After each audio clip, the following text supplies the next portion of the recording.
दोस्तों नमस्कार, मैं एडवोकेट योगेंद्र सिंह आज फिर से आपको अपना जो लीव एंड लाइसेंस एग्रीमेंट था उसकी जो मैंने वीडियो पहले डाली है उसी के सेकंड पार्ट के रूप में मैं ये वीडियो में आपको लीव एंड लाइसेंस एग्रीमेंट और रेंट कंट्रोल एग्रीमेंट में फ़र्क क्या डिफरेंस है इस बारे में आज मैं आपको बताऊंगा और कौन सा बेनिफिशियल है। तो दोस्तों पहले जैसे कि मैंने वीडियो में बताया था कि लीव एंड लाइसेंस एग्रीमेंट में आपको लैंडलॉर्ड को क्या फ़ायदे हैं और टीनेंट को क्या नुकसान है। तो आज हम रेंट कंट्रोल एक्ट में जो रेंट एग्रीमेंट बनाया जाता है उसका और इसमें डिफरेंस के बारे में जानेंगे। तो दोस्तों पहले तो बात यह है कि रेंट एग्रीमेंट आप जानते हैं कि जब भी पहले कभी रेंट एग्रीमेंट और अभी भी होता है रेंट कंट्रोल एक्ट के अंदर, तो उसमें किराएदार वर्षों तक उसमें से निकलता नहीं है।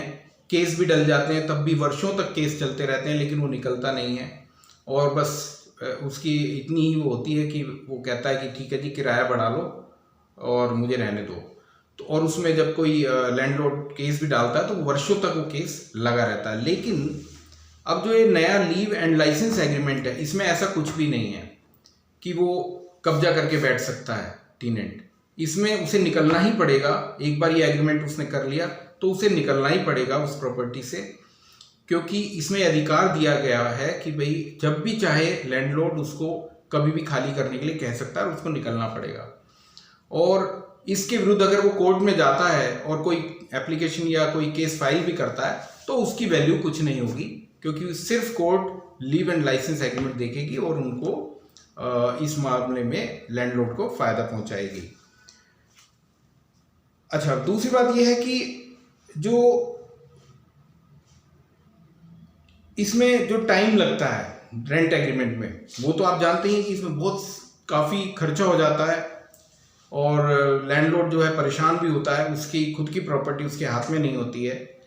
तो ये सबसे बड़ा एक सेटबैक होता है एक लैंडलॉर्ड के लिए। ऐसा ये सारी कंडीशन से हमें सेकंड जो ये लीव एंड लाइसेंस एग्रीमेंट में उसमें ऐसा कुछ नहीं है।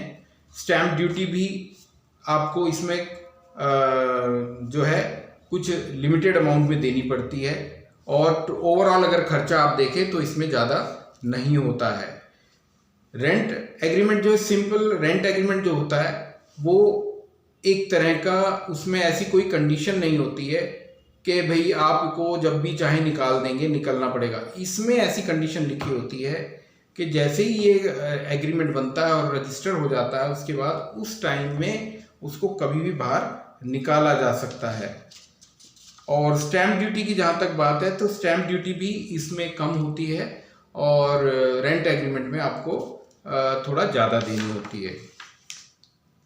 तो दोस्तों ये एक छोटा सा डिफरेंस था जो दोनों तरह के एग्रीमेंट्स में है।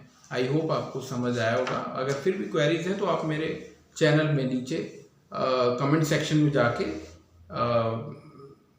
कमेंट्स दे सकते हैं और मेरी पुरानी वीडियो जो है इस बारे में आप उसे भी देख सकते हैं, लीव एंड लाइसेंस एग्रीमेंट। उसमें आप अपने कमेंट्स उसमें भी डालें और इसमें भी बताएं कि और आप किस विषय पर अपनी वीडियो चाहते हैं जो मैं उसमें हेल्प कर सकता हूँ। और इसके अलावा आप मेरे चैनल को लाइक एंड सब्सक्राइब करें, बेल आइकन को प्रेस करें, ये मेरी आपसे उम्मीद है। तो दोस्तों आप ये समय समय पर जो मुझे सहयोग देते हैं, मेरी वीडियोस को वॉच करते हैं और सब्सक्राइब करते हैं, इससे हम बहुत प्रोत्साहित होते हैं और हमें काम करने का और अच्छा काम करने का मौका मिलता है। Thank you, take care, okay.